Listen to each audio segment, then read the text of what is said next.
supernatural events ever occurred? Okay. There has been one, even fossils themselves of men who have been over the height suggested by evolutionists, because evolutionists have said that we have developed and grown up from a smaller form to being bigger than we are now, and there have been bones of a man who feet tall.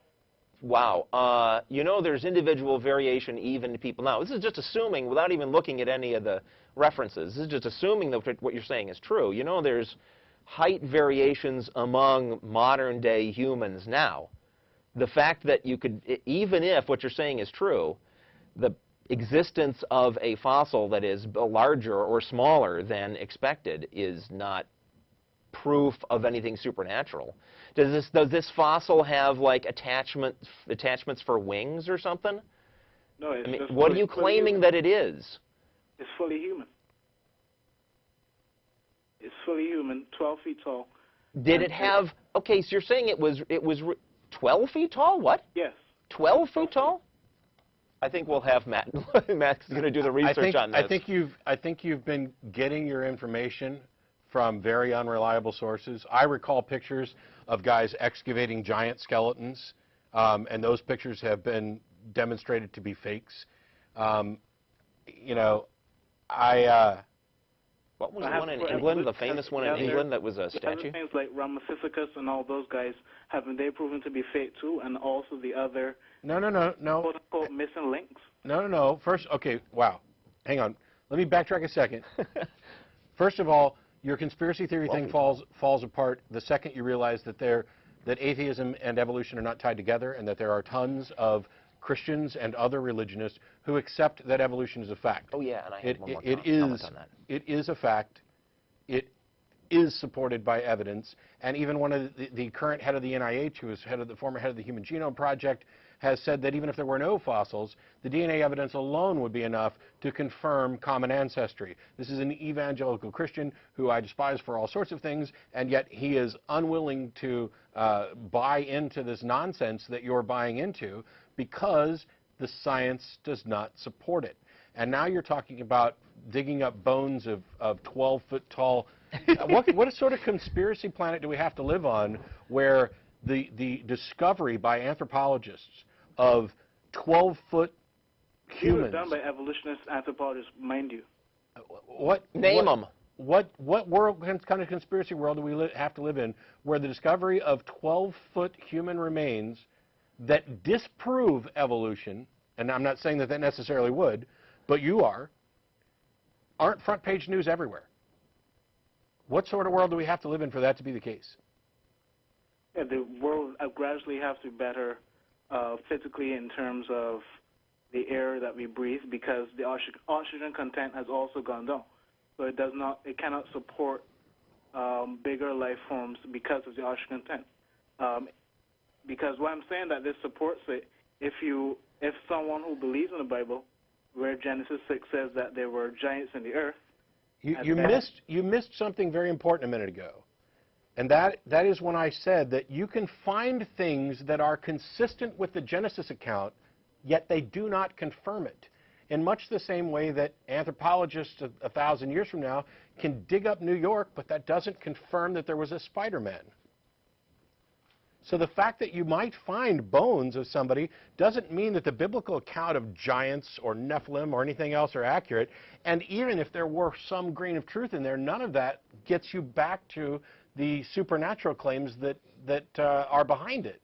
This is not the way reason is done. This is not the way a rational evaluation of evidence is. You don't begin with this and see how much evidence you can find that is consistent with it. And speaking of which, that reminds me, this is something I've wanted to say since the beginning, where you said, you know, Christians have their evidence and atheists have their evidence. And Matt has rightly pointed out that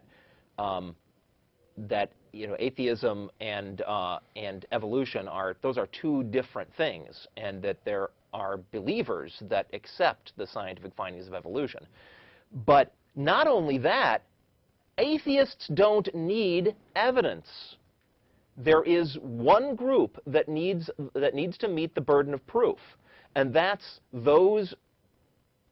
Wow, There it is. I disappeared for a second. I don't think that's the 12-foot one, because that looks and like that's 40 feet. and that is the group that postulates, you know, that makes the initial claim. The initial claim is there's a God. Now, it doesn't matter what atheists say after that. It doesn't matter what evidence we do or do not come up with. The burden of proof is on the believers to show that their claim is true.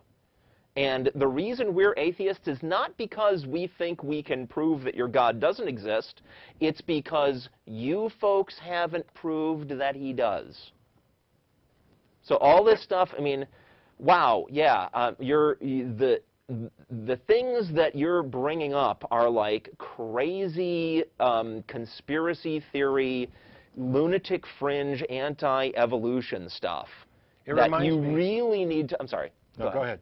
You really need to, you know, check to see whether the sources you're getting this from are considered legitimate at all, other than by other believers like yourself who just desperately want this to be true.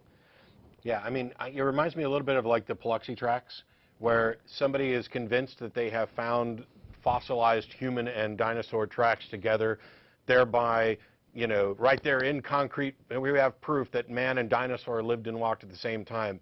And those tracks are simply not what the believers claim they are. And no, because they are, instead of following where the evidence leads, they are leading the evidence to the conclusion that they want to accept. It doesn't matter how many times scientists point out to these guys that, no, that's not actually true. They're just not going to believe it. And so it lives on, especially on creationist sites on the internet.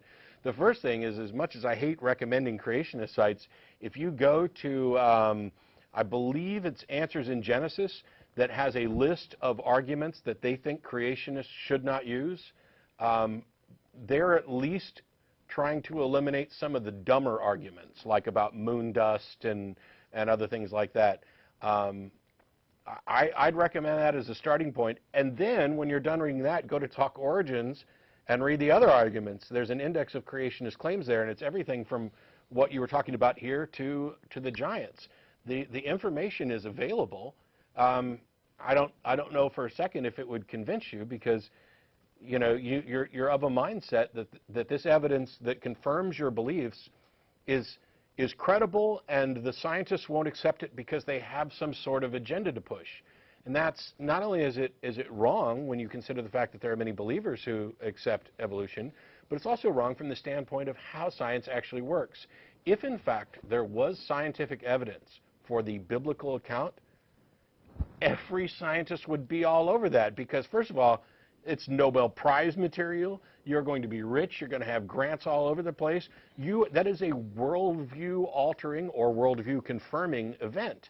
And to play it up as if there's some anti-creation science thing that has taken over the world and won't let the truth come out, it puts you in the tinfoil hat group.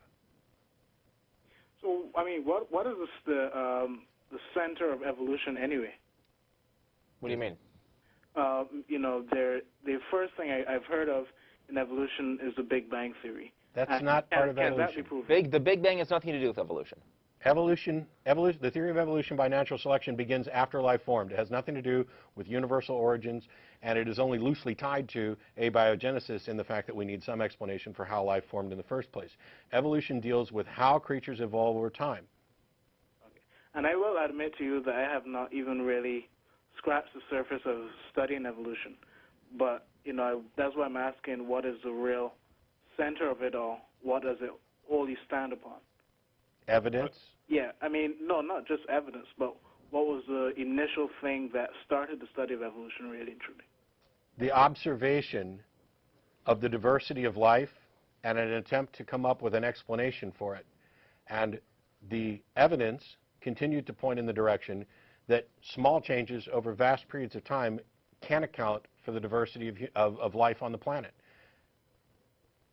Right. And, you know, the thing about it is, do y'all guys believe in the Big Bang Theory? Well, that's a weird phrasing, but I'll just say yes to save time.